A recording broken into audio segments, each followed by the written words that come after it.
Get up Pencils down. That's it. Drop Pencils down, baby. Pencils. Drop them. Drop those Okay. fucking pencils. Yeah, right there. Right there it is. That's a pencil. Where's it going, Eddie? What? Watch this. Down. Fucking down to the ground. That's I'm sorry, but that's how a man does it.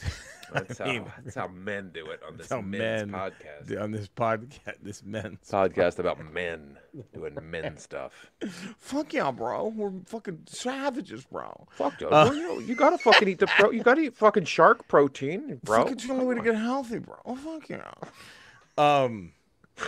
That's how Aaron Rodgers gonna heal that Achilles, bro. He's just gonna eat some bison protein. He'll be fine, bro. Oh man, I mean, he's gonna suck off a bison, bro. The only reason I'm bummed so okay, I guess my Aaron Rodgers prediction is not gonna happen. Guess where not. He said the Cowboys are gonna slap his ass around so hard he's gonna go get vaccinated after the game.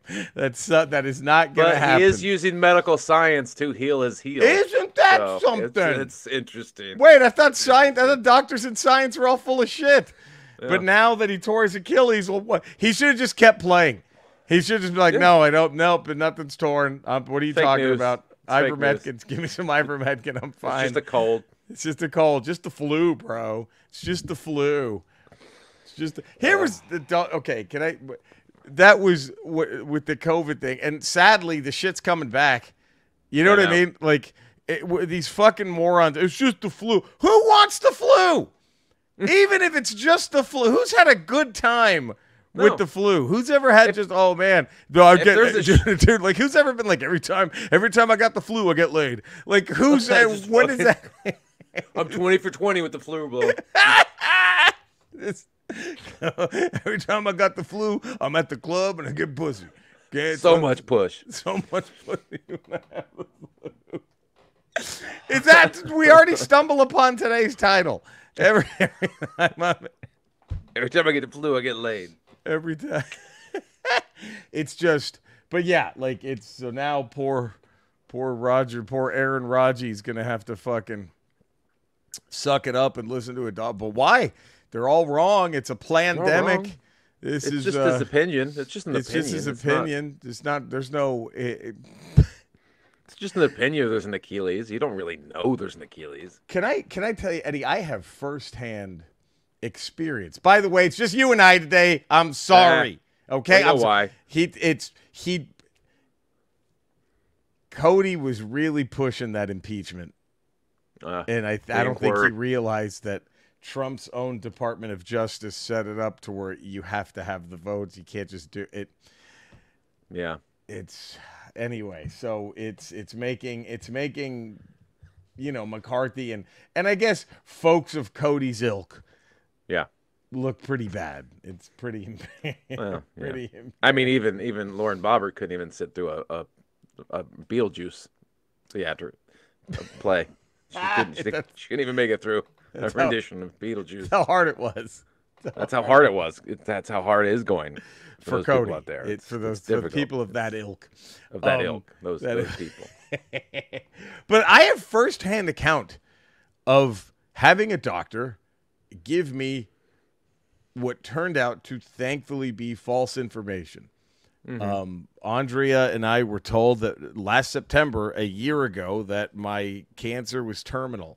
And that there was nothing, basically all they could do was throw chemo at me. Now, what we did not do was then just start taking horse dewormers. What we did instead was, this is crazy. You're not going to believe this, Eddie. But what'd you do? Sometimes. Did you listen to a podcast to figure something out? There it is. Sometimes I listened to a podcast hosted by moron comedians.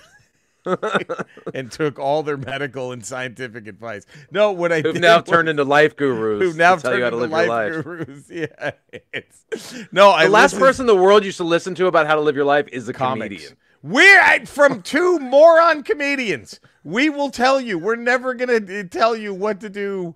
We're just gonna talk about Star Wars and football.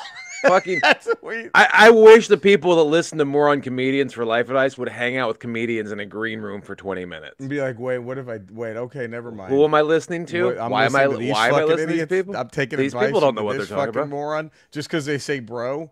I'm surprised. Just because they call each other bro. Hey, And hang out with comics for 20 minutes in a green room, and you will never listen to another comic in your life. what about this like ilk of like these wannabe alpha male comics, right? What about them makes people think they're worth? Is it just because they go, those cartels in Mexico don't fuck around, bro? Like, is that? Like, is that They go hard in the paint, bro. those cartels in Mexico don't fuck around. Like, oh, it's better listen to this person for everything. But look. So what happened was the doctor told me that I was not going to make it. So Andre and I remember. We found another doctor. Yeah. And now I'm okay after listening to that other. So sometimes the experts are wrong, and that's okay, but you just find another fucking expert. That's what you do. You get another opinion, and you work on that, and then see what they're going in the right direction of. Even the guy who gave you the wrong advice was still going in the right direction. Exactly. Medical advice. Exactly. It's just. It wasn't like the new guy you went to for opinion. It was like, hold on. Cancer? Are we sure it's cancer? Are we sure it's even it? Are we sure it's just not like a muscle spasm in your liver? Let's just eat some more celery, hydrate, and do some yoga. And like, then it wasn't that sort of opinion. And then they said that, and I'm like, well, why should I listen to this guy? And then after that, he goes, dude, Tyson used to fuck people up, bro. And I was like, oh, whoa, right. All right, man, okay, yeah, no, I'm listening. I'm all ears now, Doc.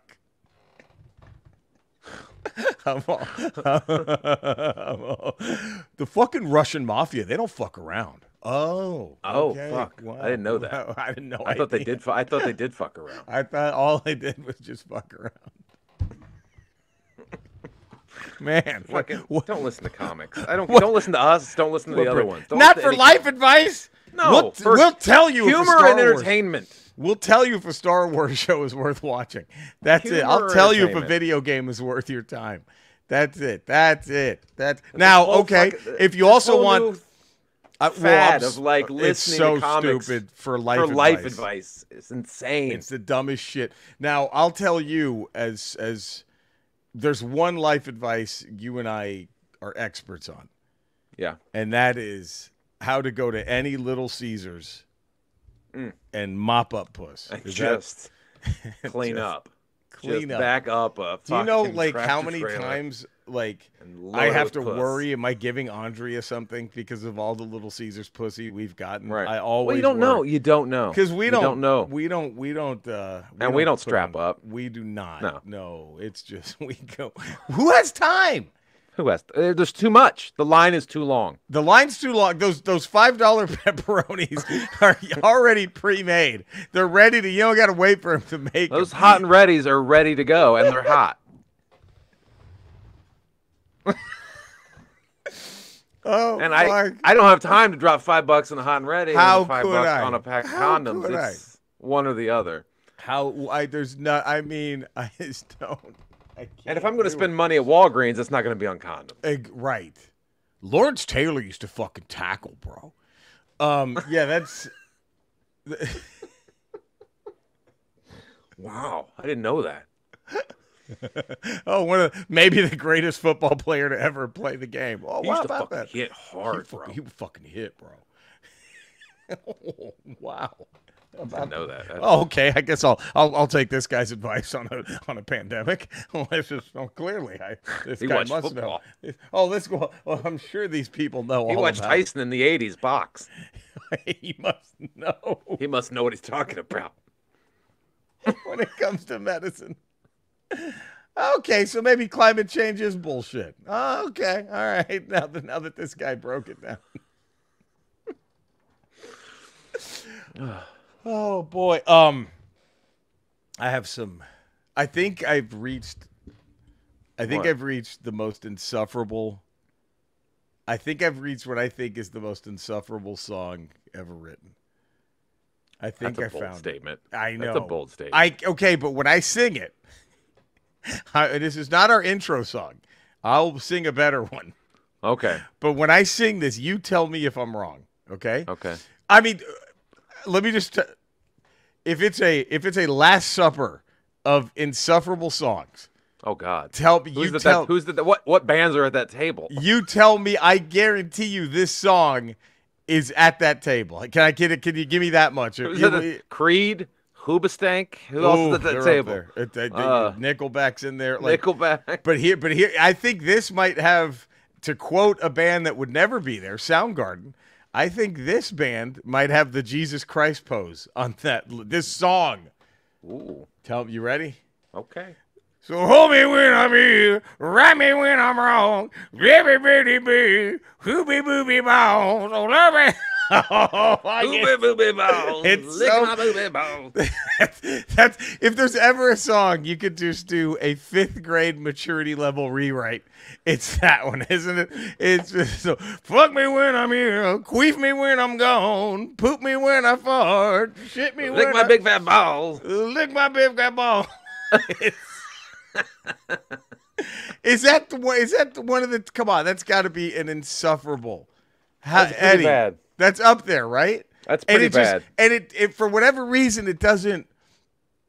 It somehow flies under the radar of insufferable. You never think about it, and then you hear it and you're like, oh my God, who sang it?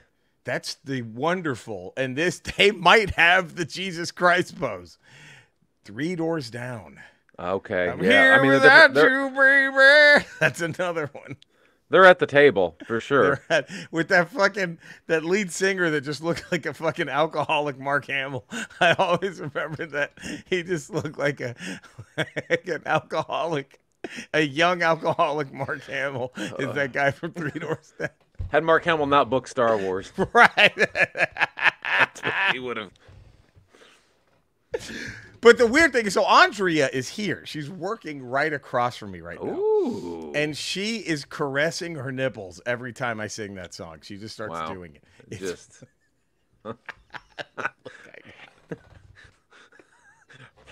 She's mad at me because I'm going to get that song stuck in her head. And then she's going to so hold me when I'm here. Lick my big fat nipples. Come sniff on my farts. So hold me when it's the worst. Spread my fat ass cheeks. Spread my big old cheeks.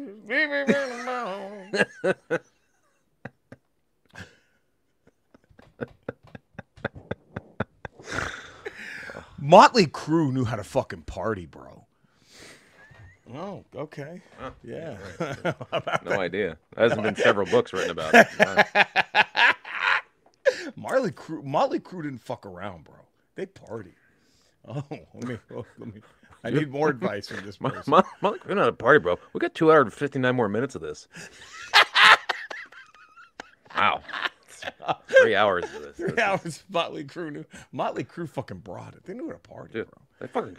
They got blowjobs, bro. They got blowjobs. They got so many blowjobs. Like fucking in limos, bro.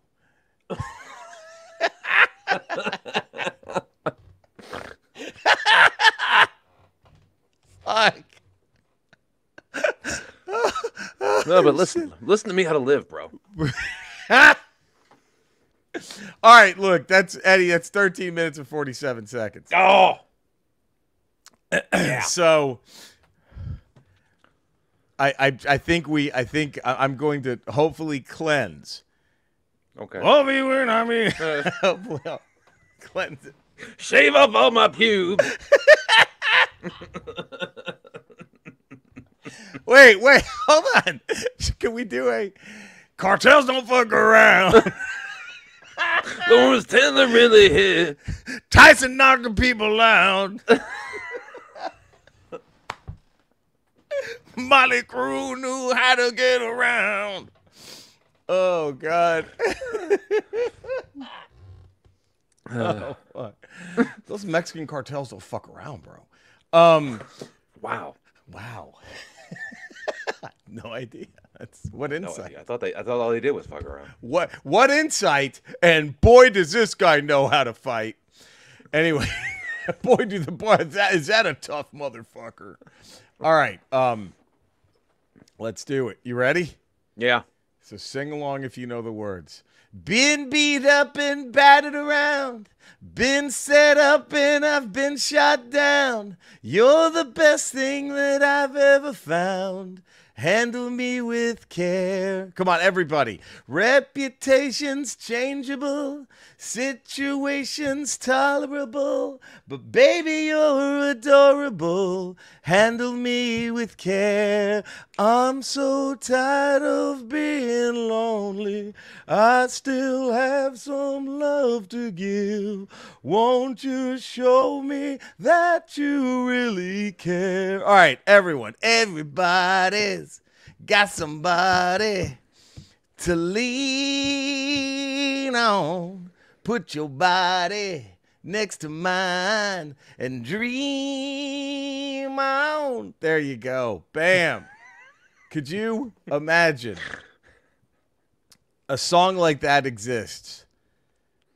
And so does Hold Me When I'm Here. Leave it like. Put your tongue in my O-ring.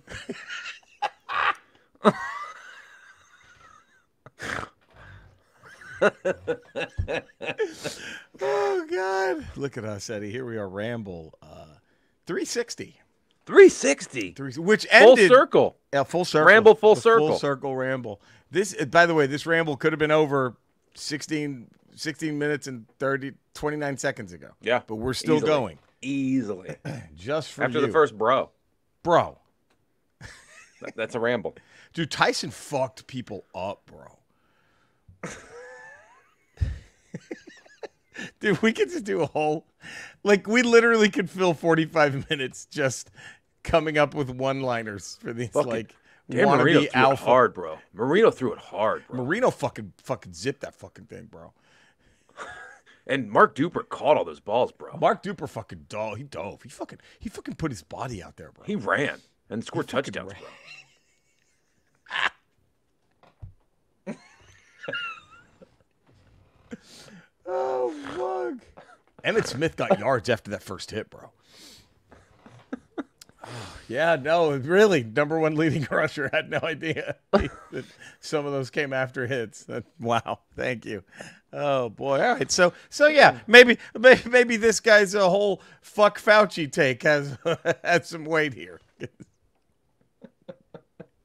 Maybe this fucking idiots. Oh, 20 minutes in a green room with any of them, and you'll you'd realize. Be like, what am I doing? What am I doing?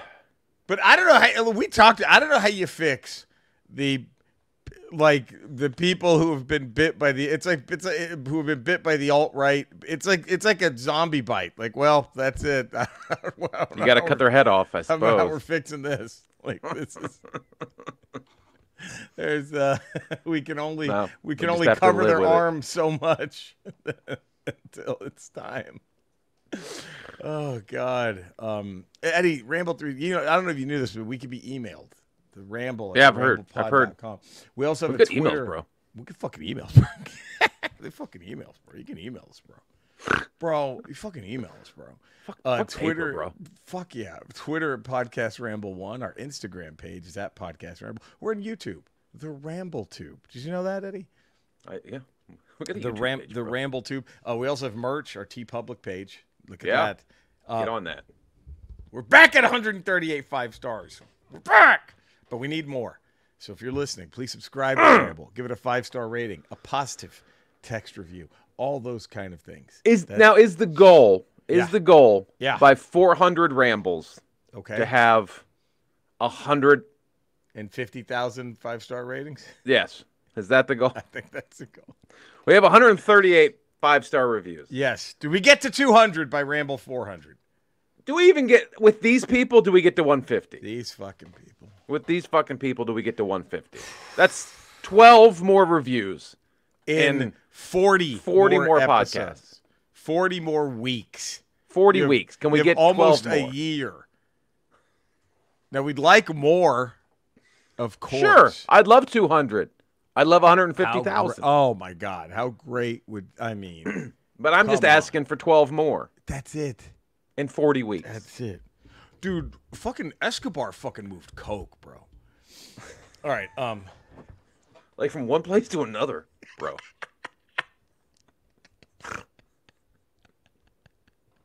Okay, maybe this guy knows more about Hillary Clinton than the Department of Justice didn't uncover. Okay. Yeah, all right, I'm all ears. Oh, fuck. Too much fun. This is. Yeah. 20 minutes in a green room. That's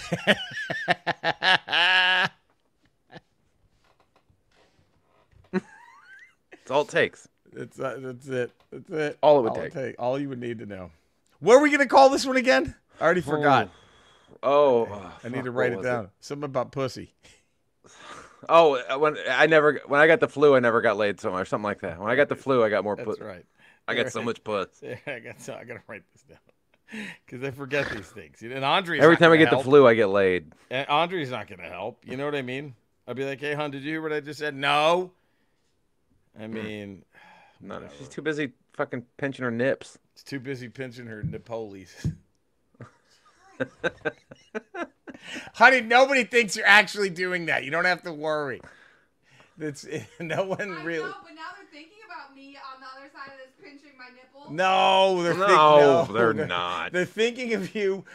Okay, fine. I'll clear the air. What she's really doing is she's just letting gas rip, and then she'll like rub her ass to make sure she didn't shit herself and sniff it. There it is. Is that better? Is that better, honey? Now they have that. She's farting in the jars and then bottling it up. Farting in the jars and bottling it up. That's what he said. Fart into a jar, bottle it up. Escobar move coke. All right. All right. Okay. All right. There. All right, bro. You don't want that song stuck in your head. That's why you're moving on. Am I wrong? Am I right or am I wrong? How mad are you going to be if the rest of your day is hold me when I'm you? It's too late. It's already in my head. It's there. It's gone. I'm we walking the dog going, Stanley's taking a shit. Like, whatever I'm doing, that song is going to be narrating whatever I'm doing for the rest of the day.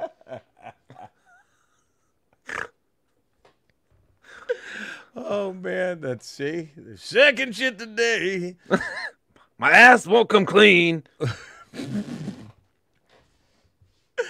Oh, God. Eddie, it's time for the Hall of Fame hat. Are you ready for this? Are you ready? Let's do it. Was this easy or hard for you to do? Pro wrestling asshole. Just real life shoot asshole. Like who in pro wrestling would, man, what a piece of shit. Just... I mean, it wasn't too hard. There's a couple people that I think everybody sort of knows. Yeah, the one I settled on. I don't. Let's see. Here we go. Joshua Snyder. Snides. Our F1 correspondent, hopefully. Right. Yeah. Hopefully, our man on the streets for the Vegas dropping F1 25 race. G's to go stay at the MGM. The MGM signature, dude. That's man, that is like, I don't know if. Even if, like, that was my favorite sport, I don't know if I drop that much. I'm obviously down to Snyder. You know what I mean? I'm just saying. Yeah. That's your favorite sport, and you get to watch the entire race from the 30th floor, and it costs you $20. Would you do it? If Washington's in the Super Bowl, and how about this? Let's take it a step further. You know they're going to win.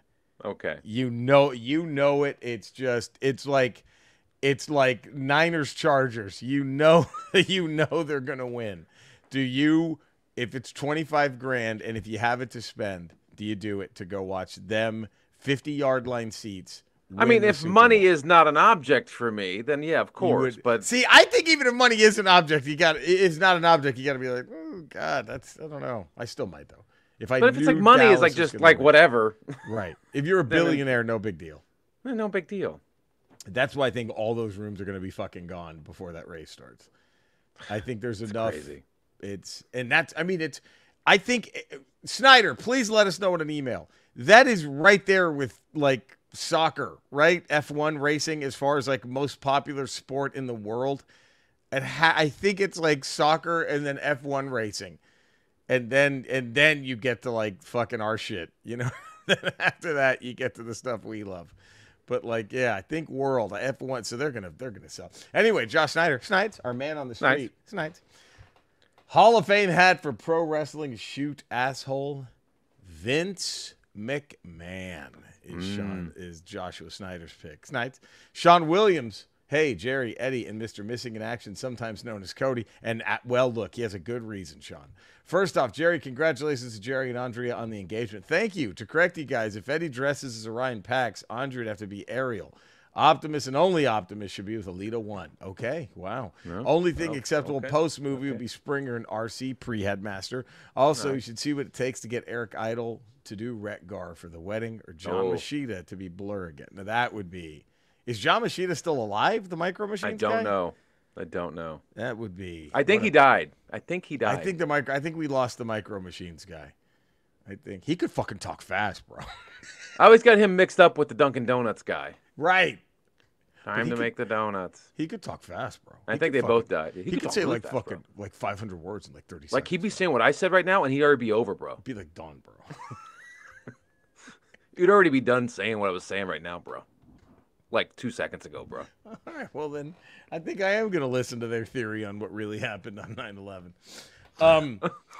Hall of Fame hat, it'd be easy to do Hogan or Warrior since Warrior had a rep for being a prick and Hogan being a racist prick. But I'm going to go with the tie, using the guys who are probably the most hated assholes that anyone had the misfortune to call boss or head booker. I'm talking about Cowboy Bill Watts, the fucker took away the mats outside of the ring, for fuck's sake. Yeah. And the most notorious asshole to ever be called a member of the Horsemen, Ole Anderson.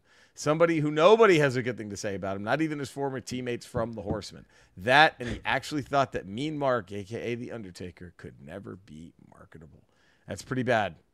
Yeah. The American I've Dream. heard about Ole being an asshole. Yeah, that's he kind of is. I think there's a reason he's like the least talked about Horseman, even though he's one of the first four, right? And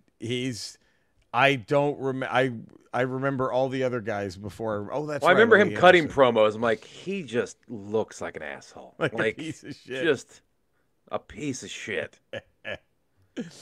Oh, the American Dream, Dustin Jacobs, CM Punk versus the Elite Tony Khan. Imagine a world where someone has an ego and believes in what they do and is quite good at it, going up against a bunch of clowns who think they know everything and have the maturity level of a child. No, I'm not talking Bret Hart versus Shawn Michaels.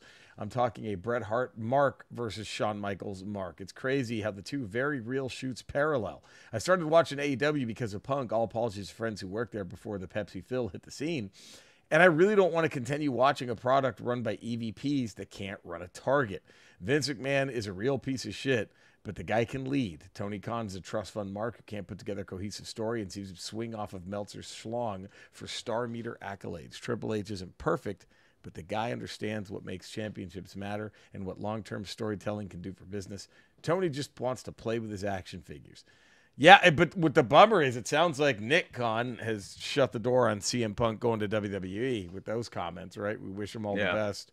But Hall of Fame for the American Dream, Dustin Jacobs. Shawn Michaels, next level douchebag in the 90s. Drug addict or not, if you weren't Click or Vince, you probably hated him. I hated him even before I was a Bret Hart guy.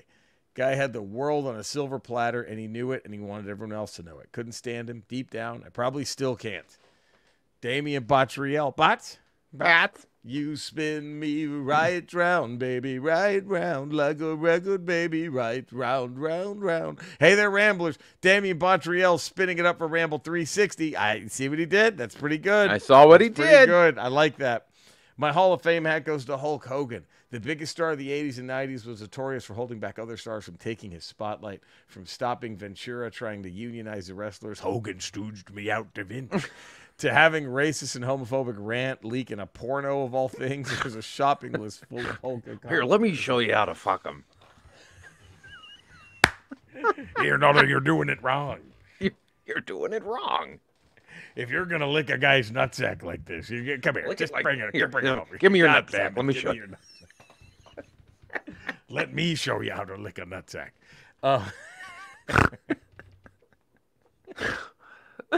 Jesse Ventura could fucking look a nutsack, bro. He didn't have time to bleed, bro. No, he didn't fucking have time to. All he had time was to lick nutsacks, bro.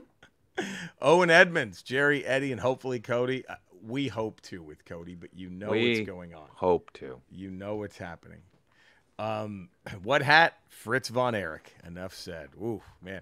Well, I think he kind of got his comeuppance, so. Yeah, a little bit. I mean, if you ever wanted to believe in karma, maybe that was the incident where karma. Oh God, not once, not twice, not 3 times. Like Jesus. Maybe there was karma, and I don't believe in karma. Right. Charles Phillip, CP, CP. Hope I got this one on time. Hall of Fame pro wrestling asshole. Honorable mention to CM Punk. He's always been an asshole since his days of Ring of Honor. The hat goes to Hulk Hogan. Fuck that racist piece of trash. As the Iron Sheik used to say, fuck the Hulk Hogan. Man, look. Hogan was my number 2. Okay.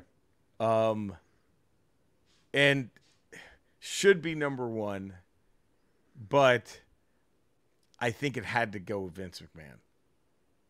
Just all the ruining lives, right? Like, yeah. And not to mention, like, all the sexual assault allegations and the shit he's pulled. That's what I'm talking. And then also that weird tantrum he had on Real Sports with Bryant Gumbel. Yeah. With Armin Katayan. I was just ripping the papers like about the concussions and shit. Like, fuck. Right. I went Vince. Who did you go, Eddie? And the fact he fucked Ultimate Warrior. I mean. There's that too. He fucked Ultimate Warrior, bro. He fucked Ultimate Bro, nobody could fuck the Ultimate Warrior like him, bro. It's fucking crazy, bro. The way he was a total bottom, bro.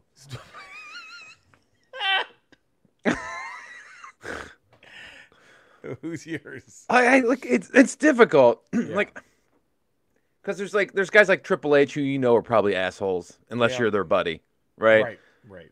And then there's like CM Punk who's just an asshole to everybody, but you enjoy watching him, so you're like, okay, I'll look past you being an asshole because you're just, it's like don't meet your heroes sort of thing.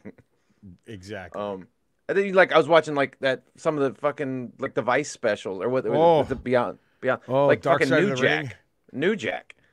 Evil. Like hilarious, I think I go New Jack as my all-time piece of shit Hall of Fame. I mean, just the level of the shit he did. The payback when he just shoved the guy off the fucking rafter. Right. Because he didn't because the guy didn't really help him with the earlier suplex off whatever. So he's like, all right, fuck it. Timber. Like, it was like, oh, God. And then I remember I was at the Improv doing a show with Roddy Piper. Yeah. And we were in the green room hanging out talking, or in the old lab, which was the green room at the time. And he was a nice guy. We were talking. He was telling me a story about how the most evil thing he saw in wrestling, which totally changed my mind about who Mr. Fuji was. Because Mr. Fuji I forgot what territory they were wrestling in. Right. But Mr. Fuji was like, his shtick was his shtick. I think he was like the Japanese guy in that territory. Right. And then like another guy came in to the territory and was trying to like take that shtick. Do the same gimmick. Do the same sort of gimmick. And so Fuji, this is according to Roddy Piper, invited them all over to dinner. Okay. So they all came to dinner. And they ate, I forgot, he made chili or some meal, and they were eating, and the guy was like, this is great. He's like, oh, great. Okay, that's great, because it's got your dog in it. He fucking took the dude's chihuahua, killed it, mixed it up and made dinner with it, and served it to him, and then told him that. And then after that, the guy didn't fuck with him anymore. So to me, like, that might be. But apparently Mr. Fuji did shit like that in the territories. Fuck. Fucking fed the dude his dog. Fuji didn't fuck around, bro. Fuck, Fuji made great chili, bro. Fuji made the best chili, bro. Fucking Chihuahua protein, bro. Fucking, you should try that, bro. If you're sick, I just fucking Chihuahua protein. What I wonder is, when Fuji did that, did he throw the ceremonial salt in the dog's face in order to capture it? How he snuck up on it and just pounded it with salt. Holy shit, that's insane. And to think he was just comic relief guy with the bushwhackers when I would like that. Right. The same that was guy, in WWE, but apparently in the territories, right? was, like 20 years before, he was being goofy with the Bushwhackers. He was fucking serving a guy his own dog.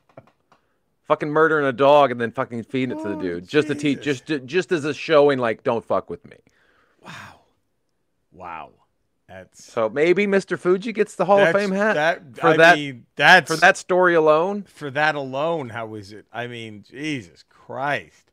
I mean, Piper had all kinds of stories like that too. I mean, Piper could wear a fucking kilt, bro. Piper wore a fucking kilt. That guy wore a fucking kilt, bro. He may look like a man, bro. Like men should wear kilts. Men do wear kilts. He's an alpha, bro. He's fucking out, bro. He's like fucking Braveheart, bro. That's like the best movie I've ever fucking made, bro. It's like fucking Braveheart, bro.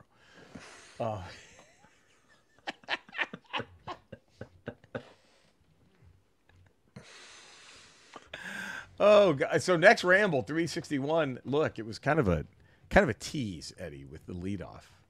Yeah, I think this is tough. Honey, do you want to take a shot at this? What traveling Wilbury goes on the Hall of Fame hat? Oh, my God. What Wilbury represents him? Is it George Harrison, the reason they were all there? Is it Bob fucking Dylan? Is it Tom fucking Petty? Is it Roy fucking Orbison? Give me Jeff Lynne from ELO. He produced it all. That's who? How do you? How? I don't know. God, because you have to get a big hat, put on all four of them.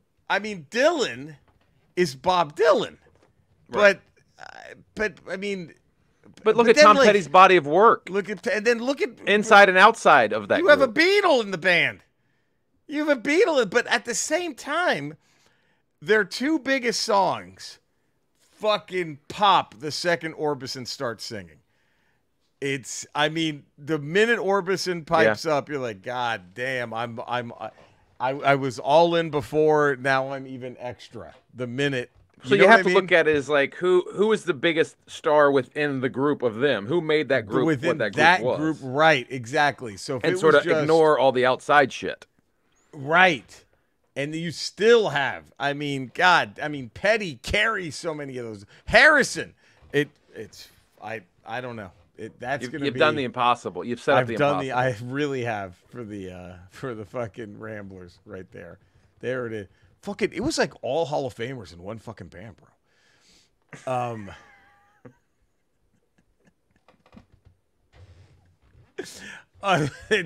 Open, close, encore. 4 Horseman Finishers. Snides. You open with the Arn Anderson Spinebuster. What an opener! Wow. You close with the Ric Flair Figure 4. And you encore with the Tully Blanchard Slingshot Suplex. Now, that's the best name, I think, is the Slingshot Suplex. Open, close, encore from Shawn Williams. You open with another Spinebuster opener. You close with the Sid Vicious Powerbomb. You encore with the figure four leg lock of Ric Flair. The American Dream, Dustin Jacobs. You open with the Low Blow. You close with the Spinebuster. You encore with the figure 4 leg lock. 90s Horsemen were the opening act for the NWO. Just sad.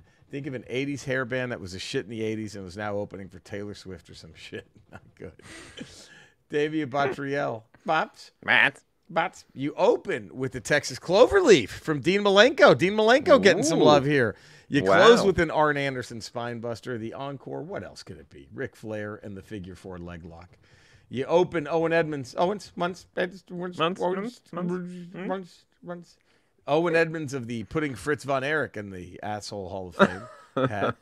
He says you open with Arn Anderson's Stolen DDT. You close with the Spinebuster. Encore. Figure 4. Charles Phillips. CP. Seeps. You open with the Spinebuster. It was devastating. You close with the figure 4. Tricky Rick, one of the best, and this hold hurt. You encore. Oh, my God. It had to be done. Oh, my God. The Crippler crossface. Ooh. Doesn't matter how you feel about Benoit. This move looked painful as fuck. It did. It really did. I was always watching it going like, how are you faking that? Yeah. Ooh, God. Because it wasn't so much being in the thing. It was the violence he did putting the guy in the thing. I'm like, how are you not ripping his shoulder and breaking his... Oh, God. Oh, yeah. Next Ramble, Eddie. Yeah. Let's do Joe Jackson. Time, got the time ticking in my head. Time, got the Let's do Joe. Is she really going out with him? Joe Jackson, open, close, encore. Eddie, I open with the figure 4 leg lock. Okay. I close with Tully Blanchard's slingshot suplex. It's great. And then I had to encore. The spine buster was my favorite move out of all those. The Arn Anderson spine buster. That's my encore. What about you? Now, my question going in, I know Arn and Tully did this when they were the Brain Busters in WWF, the Spike pile driver. That was a great one. Was that part of the repertoire? I don't remember if that was part of the repertoire in the I don't remember if that was part of the Horseman repertoire, but if they did the Spike pile driver. It was 2 horsemen doing it. So I swear, because to me that was the ultimate fucking move, is to fucking push someone's feet down as the other guy's driving the dude's head into the... You know what? Evil Commish is allowing it. Okay, then I'm going to open out of the gates with the Spike pile driver. Ooh. Then I'm going to go Barry Windham's superplex off the second turnbuckle. Great one. The superplex. And then as much as I love Ric Flair's figure 4, I'm gonna encore with the Arn Anderson spine buster. Yeah, it's just visually that spine buster just looks fucking awesome. When he would whip you and the guy would come running hard and he would just pick him up and then just wham, and then do the arms. It's over. And it never was over when he did that, ever. But still, and thought it was over. God, it just seems like Tully and Arn. I mean, I'm happy they were the Brain Busters, but at the same time, dude, both those guys could have been foils for Hogan at that run, at that time. You know what I mean? I mean, especially Arn was so good on the mic. Yeah, he could have. I just wouldn't. They wouldn't elevate Vince again. Like, look, these guys are so good. I'm not going to Red Rooster them, but they're definitely not going to get. I think it has that whole thing of like, oh, you guys were the big shots over in WCW or NWA. Right. You come over here, I'll pay you, but you're going to be mid card. Yep, you're mid card, which is man. Only the main events are my guys. Right, that's it. So next Ramble, open, close, encore, Joe Jackson. Reading books, playing video games. Bring your pussy over here. We're reading books and playing games. Damian Bottriell still reading. Brandon Brown was brutal, bro. That fucking Brandon Brown. That fucking brutal, bro. Jake the Snake. He brought a fucking snake, bro, to the fucking ring. Fucking brought a shovel to the ring, bro. Bad News Brown, bro. Bro, the fucking Undertaker. You like whatever, like dangerous on his own, but like you bring that fucking urn in the ring, he's fucking unstoppable, bro. Yeah, dude. You don't know what's going on. You know what's you get that urn near him, he's fucking unstoppable, bro. It's like cheetah ashes, bro. You don't know what type of fucking protein's in there. Fucking is. Okay, yeah, maybe I will take this guy's opinion on who to vote for.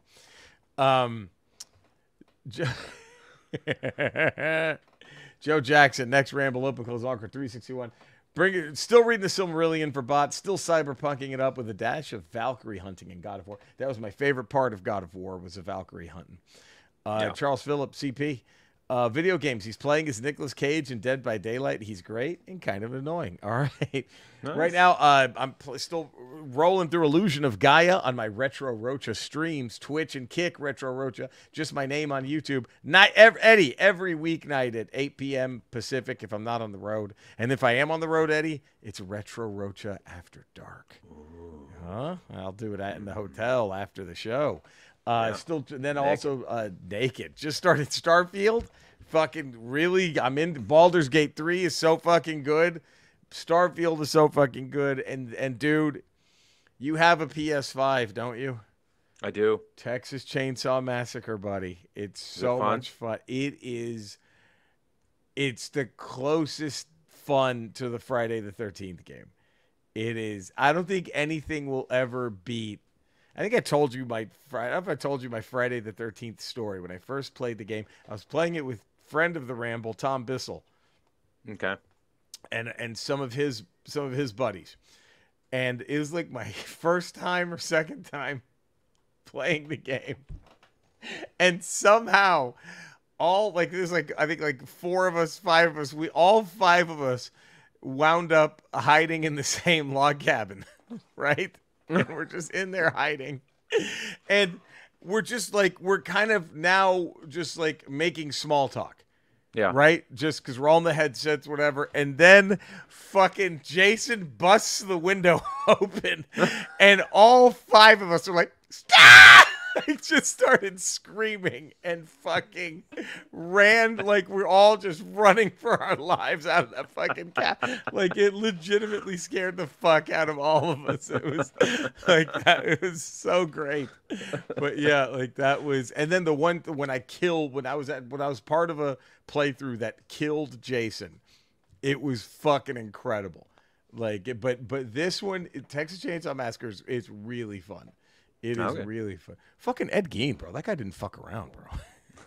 He fucking killed people, bro. Ed Gein fucking killed people. He fucking wore their skins as like fucking real skin, bro. Bro, like he fucking inspired like fucking Psycho and fucking Texas Chainsaw Massacre, bro. He didn't fuck around, bro. He didn't fuck around, bro. No, he did not. No. He did not. Such insight. Oh fuck. I'm also reading Neuromancer, the OG of cyberpunk fiction. Eddie, what are you reading or playing these days? Well, Colton again. He's been taking over the PS5. He just finished. What the GTA, fuck? Smack him GTA, around. I know, fucking 14. That's yours. That's yours. I know. That's I bought it. I bought it. Bam, motherfuckers, my fucking PS5. But he just finished story mode in Grand Theft Auto, where you get the 3 options. Yep. Of Death Wish or kill Taylor or kill the other dude. What did he do? So he did the Death Wish one and killed all the bad guys. Look at that. Look at that. I love that. Those are my favorite. See, good for him. I picked those 2. Like I always like what? No, I want to fight with whatever's the hardest, most epic outcome. That's what I want to shoot for. That's definitely like in Mass Effect 2, dude. I thought like I did a fucking Barry Switzer. We did it when I was able to keep my entire crew alive during the suicide run at the end. I was able to not let anyone. Oh my god, we did it, baby. We did it our way, baby. We did it. That's what that was. That was. Same thing with the Cyberpunk when I just did the suicide run ending there. That was fucking great. Oh man, it was. But here we go, Eddie. It's the time of the show. We're here. We've made it. Top 5, baby. Top 5 all-time pro wrestling shoots. Snides. Joshua Snyder. His number 5, CM Punk's pipe bomb scorching the WWE. Number 4, Hogan Bash at the Beach. I'm assuming it's the Russo one, right? Yeah, that's number 3. King Lawler versus Andy Kaufman. Number 2, the Curtain Call. Number 1, the Montreal Screwjob. Best. Snyder. Thank you, Snides. Sean Williams. Top 5, the Curtain Call. There it is. All right, man. Number 4, Joey Styles quitting Raw and sounding off about WWE. It may have been a work, but man, there wasn't anything Joey said that wasn't true. And the fact that WWE wouldn't use him because he wasn't the guy they fired is stupid as hell. Number 3, the Matt Hardy Edge Lita Triangle. It's a miracle Lita bounced back from that horrible angle. Also proves how much wrestling fans can be dicks. Number 2, Bash at the Beach incident with Hogan and Russo. Russo basically running Hogan and Bischoff out, going into business for himself, and basically running WCW into the ground. And number 1, what else could it be other than the Montreal Screwjob? Brett deserved better than he got, and that was a mess that as bad as it was, it could have been so much worse. Ramble the fuck on. Congrats again to the newlyweds. Hey, he's late with this, but R.I.P. Terry Funk, living a debt-free life and loving every second of it. Congrats, man. To quote Rodney Dangerfield in Back to School, I feel like I just got parole. Oh, and yeah, may all old debts kiss my ass. Sean Williams. There you go. Congrats, Sean. There you go, man. Dude, one thing I forgot to. So, look, can we peel back the curtain a little bit on our personal lives, Eddie? Yeah, please. We had a little Labor Day jamboree at Andrea's parents. Sure did. It wasn't really celebrating any kind of a pre-birthday for Andrea and I, but mainly just a little Labor Day jamboree, see some friends. And we just gotten engaged. Sean, our friend, Sean Crankle, friend of the Ramble. Yeah. Hit me up and he was like, dude, so like, is there a dress code? And I'm like, what do you mean?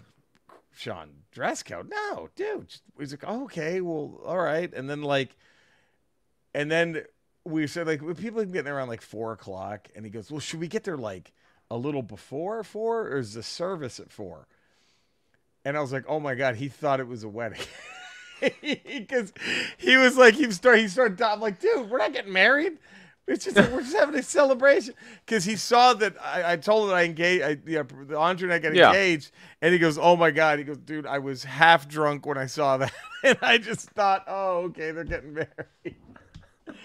And now I'm bummed I didn't just sell it and go, well, it's obviously we'd prefer to black get tie. a tuxedo on. Yeah. Please. Black tie, fuck please. are you doing?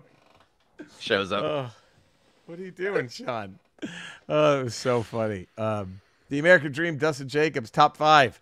Number 5, Becky Lynch versus Charlotte Flair. Becky was Charlotte's friend, and she became a bigger star than Charlotte by calling herself the Man. Needless to say, they're no longer BFFs. Charlotte wants the spot that Becky stole from her. Nepotism is cute, even if you are a better athlete. Number 4, Triple H tells the boss's daughter to suck it, then proceeds to do just that. Imagine if Triple H didn't cheat on China with Stephanie McMahon. Where would we all be now? No NXT. I have no clue what the main roster product would look like, and that's not even considering what Triple H's in-ring career would have looked like if he hadn't stepped over Vince and said, let's bone. Number 3, Brian Pillman is a lunatic. Wrestling is at its best when it seems real. Pillman talks his way into a shoot by talking shit about WCW and getting released with the caveat that he'll resign. He shows up on ECW, shoots a promo, only to get kicked out of the building. Then he signs with WWE to pull a gun on Steve Austin. He also breaks up Goldust's real-life marriage with Marlena through a storyline that never had the chance to play out completely. All the while, he has a major automobile accident that more or less cost him his career and eventually his life. That guy had the goods to be a top guy if that accident had never happened. Number 2, Bret Hart, Shawn Michaels. From friends to rivals and shoot enemies, both men believed they were the best. Vince McMahon never truly believed in Bret. Clearly, Vince saw himself in Shawn, perhaps with his penis, allegedly. This led to 2 men really fighting over the top spot all the way to the Montreal Screwjob, and arguably the most shocking moment in the history of professional wrestling. Number 1, CM Punk versus all y'all. CM Punk shooting on WWE. CM Punk leaving WWE. CM Punk actually walked out 3 years later due to health, financial, and spot concerns. CM Punk disappeared for 7 years, tried in vain to be an MMA fighter. CM Punk joins AEW and make Colt Cabana disappear. CM Punk pisses off the Elite because of Colt's excommunication. Punk gets hurt, comes back like a fire-breathing dragon, fights the Elite for real. Punk gets hurt again and suspended. Punk comes back, gets his own show, fights a friend of the Elite, physically threatens his boss, and gets fired. Has there been anything post-Attitude Era, even as remotely captivating as the trials and tribulations of one PJ Brooks? I think not. I hope the WWE takes him back. I hope he can main event Mania like he should have a decade ago. Hope he gets into the Hall of Fame and rides off into the sunset. Otherwise, he might kill someone, as his anger rage seems to be just under the surface and needs to be addressed. Dustin Jacobs. It's a great, I mean, damn fine point there. Yeah. Damian Patriel. Top 5 wrestling shoes. Number 5, anytime Bret Hart shits on Goldberg in interviews. Number 4, the curtain call. The moment the Click said farewell at MSG, one of the earliest moments I can recall. We're hearing about it made me think these guys aren't really trying to kill each other. They're friends? What? Yeah. The Montreal Screwjob. Can't really say much about this one that we haven't already heard. The Wrestling with Shadows documentary was what completely peeled back the curtain for me as a kid. Number 2, it may be recency bias, but the muffin-fueled CM Punk gripe bomb at All Out 2022. He went scorched earth in the Elite, leading to a highly publicized backstage brawl. And then number 1, Paul Heyman obliterating Vince on SmackDown during the WWE versus ECW WCW Alliance, calling out Vince for what he did to the industry. You made wrestling a dirty word. Congratulations to Jerry and Andrea for making the Schmerelson thruple official. Yes, thank you. See you next week. Cheers. Thank you, bots. Thank you, Damian. Owen Edmonds. Months. Top 5 baseball fights. Montreal Screwjob. With a shout out to the Edge, Matt Hardy, Lita Love Triangle. P.S. Lita, I still love you. Peace and love. Owen. Months. Charles Phillips. CP. Seeps. Top 5 wrestling shoes. Number 5, John Tenta versus Koji Kitao. SWS, Wrestle Dream, and Kobe. They were sumo rivals and couldn't stand each other there. When they were both pro wrestlers, the rivalry never died. Number 4, the Great Antonio versus Antonio Inoki. Oh, that's a great one. Have you ever seen that match? Yeah. God, New Japan Pro Wrestling, December 8th, 1977. The Canadian Giant versus Giant for Japan had something to prove and didn't leave it all in the ring. Dude, Inoki it was hilarious. Just watching him go, okay, fuck this guy. Yeah, like just he fucked him up, bro. He didn't hold back, bro. He didn't fucking hold back at all, bro. Yoshiko versus Act Yasukawa, Stardom, February 22, 2015, when the Japanese women's wrestling turns real. They don't get much better than this match. Number 2, Goldberg versus Sir William Regal. Look, we all know Goldberg sucked and Regal hated him and threw him in the ringer. And put him through the ringer. Yeah, why? I wonder why. I mean, I know why Bret Hart hates Goldberg, right? But yeah. I wonder why the other people did too. You know, like I think the way he came in and was just pushed instantly to the top. Yeah. So all those other guys who had spent their entire lives in this business, slaving to be mid card, and he just comes in and is like, "All right, well, you're going to go 100-0 and be a main eventer in 6 months, without having any previous experience, just walking right in from." That pisses everybody off. From like the Falcons practice squad. Yeah, it's just. And number 1, comedians would be the same way. Like some guy just like, you just started and now you got a fucking. You're touring. Yeah. You're on a world tour. Like it gets like that. It's just human nature. True. Human nature. Number 1, Andre the Giant versus Akira Maeda, New Japan Pro Wrestling 86. Andre got drunk before the match and showed how big of a monster he can be. Man, thank you all. Great ones. We did not get a trifecta. Did anyone get your trifecta? We haven't had a trifecta in maybe years. No one got yourself. It's been a while. So my number 5, Eddie. Yeah. It's, if at all possible, something that goes under the radar during the Shockmaster debut.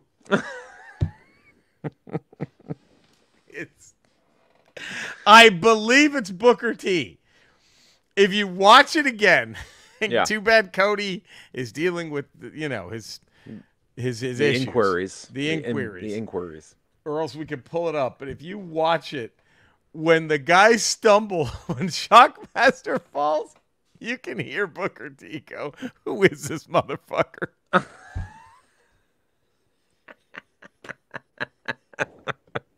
He just can't help it. He just muttered, "Who is this motherfucker?" And he's mic'd up. Now, do you think that was that was Booker T delivering the line he was supposed to deliver? Like when he really came through. Motherfucker? Not the motherfucker part, because Booker T would let stuff slip all the time. He would. But was he supposed to say when Shockmaster came through, "Who is this?" Or did he the guy fall through and he's like, "Who is this motherfucker?" I think that's how it sounds like. It sounds like an exasperated, like, "Who is this motherfucker?" Now, it just because the Shockmaster thing is so amazing, that's what put that moment at number 5, or else it would have been Booker T calling Hulk Hogan the N-word on the.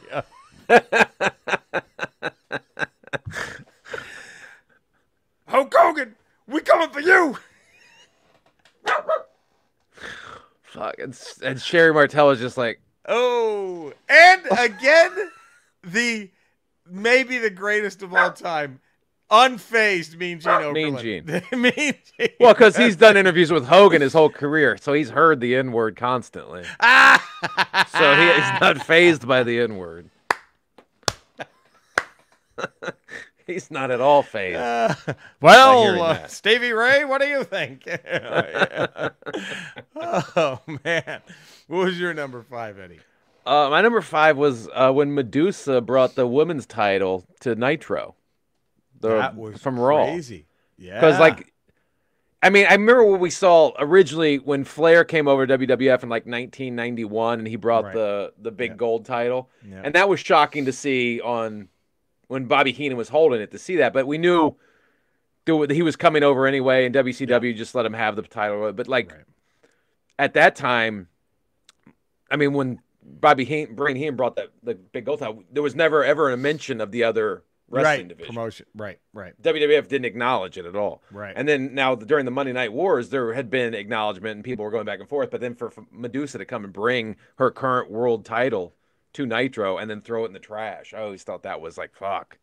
Didn't that, if I'm not mistaken, that was before Montreal, wasn't it? Yeah, that was like the kickoff of the Monday Night Wars. That was like one of the earliest things that happened. Isn't that what led Vince to kind of do the screw job? He's like, I don't want to see this happen. Yeah, had that not happened, you wouldn't have had the Montreal. Right. I don't know if the Montreal screw job would have happened. Right. Ooh, without Medusa taking that women's title to Nitro. Like, I'm not going to do it twice. Yeah. Yeah. Especially with my number one title. I can't let you do this. Because I don't think it was in the realm of possibility of someone thinking, oh, I'm just going to take my title over to the other show and throw it in the garbage. But she did that, caused the Montreal screw job. Crazy. That's a great one. Yeah. My number 4, the curtain call. What was your number 4? Hold on, let me pull it up. That's a good. Where's that? Oh, when Joey Styles quit Raw. Yep. That was a good one. My number 3, Dr. D slapping John Stossel. Does that feel fucking fake? When he just slapped him in the fucking... my number, are we on 3? Yep. My number 3 is when Bischoff on Nitro revealed the results of the Mick Foley World Championship match on WWE. And then Shivani's like, "Yeah, that'll put butts in seats." That's what it did. Oh, that's fuck! Exactly what happened? Did. And that was the turning of the tide of the Monday Night Wars. And you also got to see still maybe the biggest pop in wrestling history. Yeah. When Austin comes out to help, man, because we were all like, we're like, how the fuck is he going to pull this off, knowing what was going to happen? Yeah. Me and my buddies were like, how the fuck is he pulling this off? And then I was like, oh shit! Then Austin just comes out. Oh fuck, that was hits Rock with the chair, drapes Foley over him. Oh, that was the turning of the tide, I think, on the Monday Night Wars. Yep, that did it. Oh. And it was a self-inflicted wound. Self-inflicted wound. What a fucking awful move. My number 2, the CM Punk pipe bomb. That's my number 2. Look at that, cutting his mic and everything. Just And number 1, what else but Montreal? That was my number 1. Was that yours? I have a 1A and 1B. Montreal being 1A. All right. And then 1B is the story I told you at your engagement party last week when my friend and I followed Ric Flair and Kurt Hennig. Oh, it got real. From a wrestling match. I think I may have told the story on the Ramble years ago, but I don't think you told it on the Ramble. Maybe it's on Maybe Ralph. I didn't. It might have been on Ralph. We were at the Cap Center, the old Cap Center in Landover, Maryland, watching a house show. And the main event was Macho Man versus Ric Flair. Kurt Hennig was Ric Flair's valet at the time. And back then, I guess you could still do it now, after the matches were over, you'd run to the loading ramp so you could see the wrestlers driving out of their cars. And some of them would walk out and sign shit, so like all the incels faces would have their wrestling buddies for fucking someone, the 50-year-old man with his wrestling buddy so Coco Beware could sign it. But so we're standing there, we're like, we see Ric Flair get in his car, because you can kind of look down, you see him get in the car. I'm like, okay, that's his car. So my buddy and I, we ran back and got in our car, and we literally tailed Flair and Kurt Hennig out of the Cap Center. And so we're following him down I-95, the Beltway. And you can tell it's Flair because he's in the back seat, and you see this white poof of hair in the back seat. So it's easy to tell, okay, we're behind Ric Flair's That's car. a problem with Ric Flair's hair. Unless he just had like a skull cap on. You know who that guy is. Except when he was Black Scorpion. That's the only time you couldn't tell who it was. So we're driving down I-95. We know we're behind Flair. All of a sudden, the car pulls over the side of the road. And we're like, oh, shit. So we kind of pull over on the side of the road like a quarter mile back. And this other car pulls over. And behind that, you could see in the back of that car was like this straw brown hair. It was obviously Macho Man. Right. They just wrestled each other in the main event. Wow. Right? And you're like, wait a minute. What's happening? Flair and Kurt Hennig get out of their car, get into Macho Man's car. And then they drive off. And we're like, oh, fuck, they switched cars on us. So we start following that car. That's amazing that they figured out you were tailing them. That's fucking amazing. But I guess the drivers know to look at that shit, I guess. Right. And so, and we're freaking out in the car going, fuck, they hate each other. Flair and Macho Man were just wrestling. Now they're in the same car together. What's happening? So that blew our minds to begin with. And then we follow them to I guess they were staying at like some hotel nearby, like a Hilton or something like that. And we pull in, and we're pulling the parking lot right behind the car, and the car stops. And we're like in the middle of the road. We're like, oh, Kurt Hennig gets out of the car, walks up to our car, slams his hands on the hoods of the car. He's like, "Get the fuck out of here!" And we're like, "Oh!" And we just fucking like, what's his face in Ant-Man? We're like, "Back it up, back it up, back it," and we're just backing it up. Fucking frightening. Fuck, dude, that had to have been. Oh my god, wow, so fucking scary.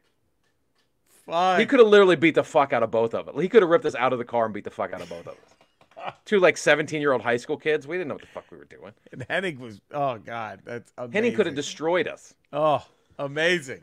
Yes, that's my 1B all-time shoot. That's fucking incredible. What a way to end this. A personal one. That's fucking great. Man, next ramble, I teased again with top 5 supergroups. Top 5 supergroups. Kurt Hennig could have destroyed us, bro. Kurt Hennig could have fucking killed you, bro. Like the fucking perfect plex, bro. He could have perfect plexed us, bro. That was like a suplex, and he fucking pinned you at the same time, bro. I could have been pinned right there in the parking lot, bro. Oh fuck! So next ramble 361, top 5 supergroups. What would Joe Jackson got the time ticking in my head, open, close, and encore with, and Hall of Fame hat? What traveling Woolbury goes in? So there you go. You know where to find us. You know where to love us. Do it. Thank you for tuning in. Sorry this was a little late. Hopefully we'll be fine for Friday's Ramble Radio. We will see you then. Until then, stay safe. Take care. We love you all.